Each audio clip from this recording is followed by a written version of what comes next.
Keçirilən hərbi parad sadəcə bayram tədbiri deyil. Eyni zamanda bu tədbir Azərbaycan Silahlı Qüvvələrinin gücünü bir daha nümayiş etdirir. Atılan hər bir addım, keçirilən hər bir parad, hər bir addım səsi isə düşmənə qorxu olmağa davam eləyir.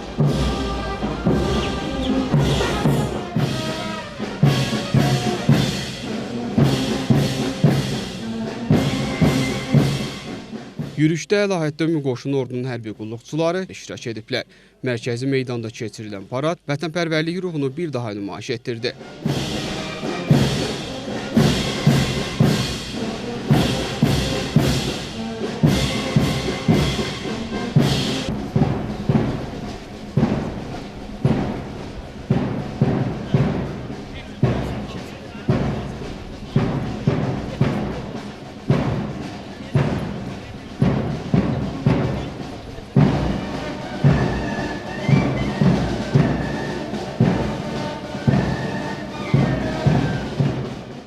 Azərbaycan Silahlı Qüvvələrinin yaranmasının 108-ci il dönümü münasibəti ilə Naxçıvanda da parad keçirilir.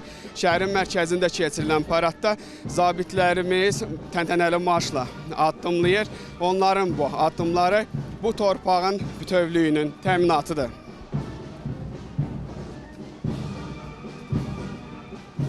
Deyirlər ki, bayraqları bayraq edən üstündəki qandır. Bugün bu meydanda dalğalanan üç rəngli bayrağımız isə məhz bu igid oğulların sayəsində hər yerdə dalğalanır. Parad sıralarında isə inamla irəliləyən hərbiçilər bir daha nümayiş etdirirlər ki, bu torpağın keşiyində duran Azərbaycan əskəri qarşısında heç bir təhdid dayana bilməz. Bu gücün, bu birliyin və qalib xalqın sarsılmaz ifadəsi isə məhz gördüyümüz bu paraddır.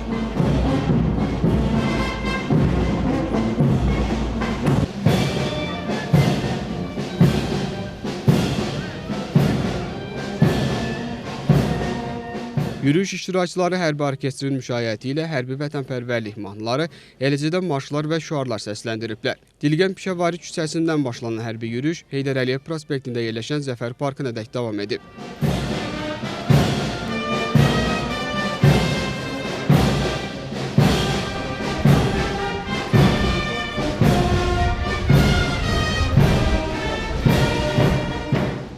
Keçirilən bu paradı izlədik və çox qürur hissləri duyduq.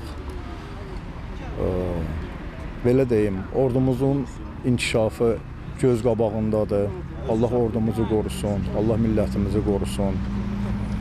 Allah cəmi şəhidlərimizin ruhlarını şad, məkanların cənnət, məqamların uca eləsin. Oğlum Quru Qoşunlar Komandanlığının zabitidir, mayordur. 44 günlük müharibədə Ağdamda Şuşaya qədər döyüşlərdə iştirak edibdir. Erməninin 8 tankını, 4 BMP-sini, dodlarını, kazarmanını darmadağın edibdir. Mən ordumuzla fəxr eləyirəm. Bugünkü yürüyüşü seyr elədim və fəxr eləyirəm ki, ordumuz belə gündən günə qüvvətlənir. Mənim atam da hərbiçidir, mən özüm də hərbiçi olacağam. Atam başda olaraq bütün hərbiçilərin bayramını təbrik edirəm. Allah bütün şəhidlərimizi rəhmət eləsin.